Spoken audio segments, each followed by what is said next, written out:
So about a year ago at Comic-Con, we got a chance to see the very first footage for DC's newest movie, Suicide Squad, the first movie featuring an all-villainous cast, if you will. I don't think I remember ever seeing something like that from a comic book hero movie. And for this past year, it's been as talked about as film as I can remember in recent history. A lot of question marks, a lot of skepticisms, a lot of excitement about surrounding this movie, what exactly was going to bring to the DC universe. Now, given the fact that DC underwhelmed with Batman v Superman, that's one of the more divisive films that I can recall, it needed to really set the ship right, and I think they got a good start off at this year's Comic-Con, giving us a lot of cool footage of Wonder Woman and Justice League, if you guys haven't seen that. So they're hoping to continue that momentum with the Suicide Squad. Now that DC hit it right, that they're giving us a push in the right direction, or they once again just failed to hit that mark. Let's find out. And with that, I welcome you to another episode of The Road Mentor, where my goal, as always, is to enhance your movie watching experience. Now, I was really excited to see this movie in particular. It's about 4 days away now, so I got a chance to see it quite a bit early. And I love the marketing campaign, a lot of the trailers that they were showing. I didn't catch the last few trailers. I want to kind of remain as spoiler-free as I possibly could. And I'll keep this review spoiler-free as much as I can. There's a lot of things to talk about about this movie, a lot of questions that people had. I'll give you my take on those questions. And overall, I gotta say, I was very happy about what I saw. I thought David Ayer, who directed this movie, who came off Fury, which is a very underrated movie that came out last year with Brad Pitt, and I thought he really did a good job of giving us a good balance of tone between, yes, it's a DC, so it has a dark look to it. There's a lot of darkness about the characters and some of the subject matter, but it added a different tone, a lot of humor, which we all hear DC's trying to do. And listening to the fans of the feedback they've gotten from Man of Steel and Batman v Superman, they want to see a little bit more fun in this movie. And this is exactly what this movie gives you, a lot of fun. Now, of course, everybody knows Suicide Squad is basically about a group of villains that are put together to go fight evil, if you will, and all that. And what's cool about this movie right off the bat is they really tied in well to the DC universe. It was something I wasn't quite sure how they were going to do that, if it was going to be part of the universe at all, or it's kind of a separate entity. But they do, obviously, we all know they feature Batman. Batman is in a couple of scenes, and very cool scenes, mind you. I don't want to say too much about that, but if you enjoy Batman and Batman v Superman, there's no reason why you wouldn't like him in this movie for a little bit that they showed him. But again, this takes place right after Batman v Superman, and they acknowledge that Superman is dead and the repercussions that come behind it, which is why they're forming this team, because now that Superman's gone, who's here to defend us? And who's to say that someone like Superman, an evil version of him, whatever, can come and attack us if they will. Now, real quickly before I get to the first big question about this movie, I want to mention the soundtrack, which was great. If you've seen some of the trailers, you know some of the kind of the old school music. We got the Queen, of course, Blitzkrieg Pop is another song that came out in one of the trailers, and that's a really good use of a soundtrack, much like what Guardians of the Galaxy did. So DC's kind of following the footsteps. Hey, there's nothing wrong with that. If it works, why not take it?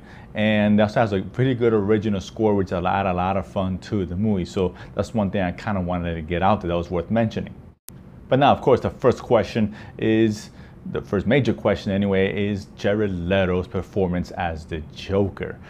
This is something which is very controversial. We saw the first pictures way back and people were kind of on the fence. Again, very divisive as anything else with DC.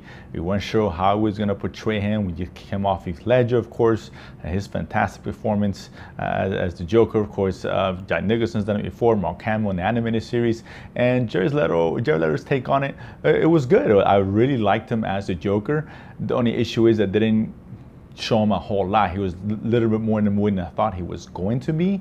But ultimately he was good, and I would like to see him obviously be the main villain moving forward in some, whether it be Batman movie or in Harley Quinn or whatever the case is.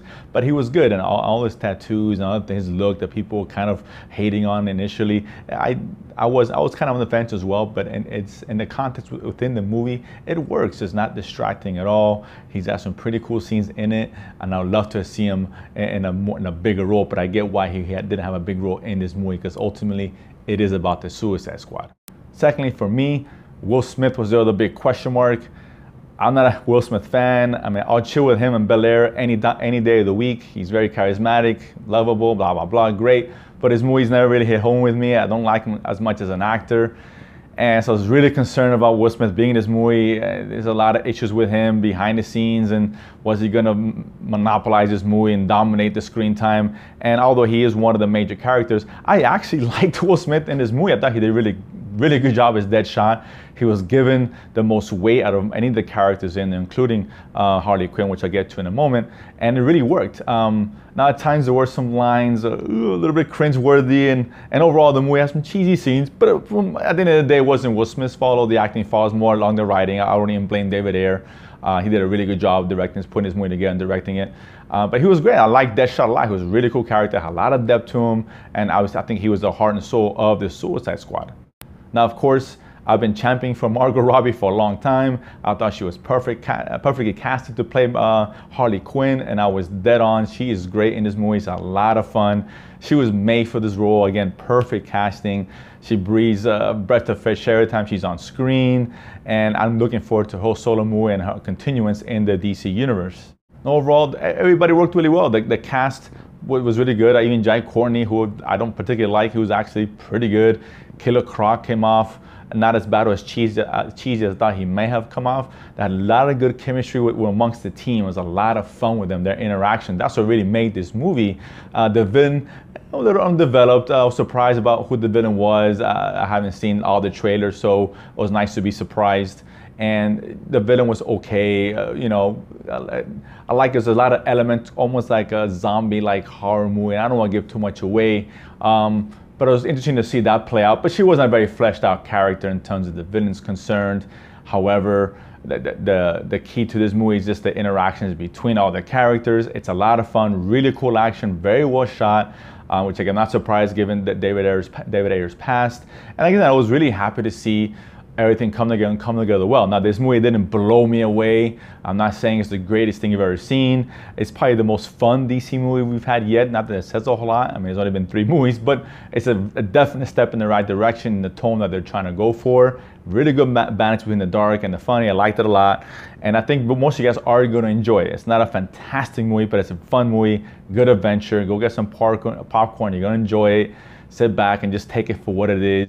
Now, and if you guys do go watch this movie, because obviously I am recommending you guys go watch it. It's worth seeing in theaters. I saw it in 3D in the IMAX. 3D doesn't really add much to it. 3D never does. I think it's crap, but whatever. You can spend your hard-earned money and watch it in 3D. It's up to you guys. But again, doesn't really add anything at all. But don't forget to stick around, because there's a credit scene about halfway through the credits. Pretty cool scene, and actually sets up the future, or part of the future, what we're going to see in the DC universe and all that. So if you're a fan, stick around to it. It's about halfway through. It's nothing all the way at the end. So ultimately, if you guys like the movie, you're going to watch it, let me know, comment below as always. And of course, don't forget to subscribe and feed my need to go to the movies and talk about it afterwards. See you guys next time.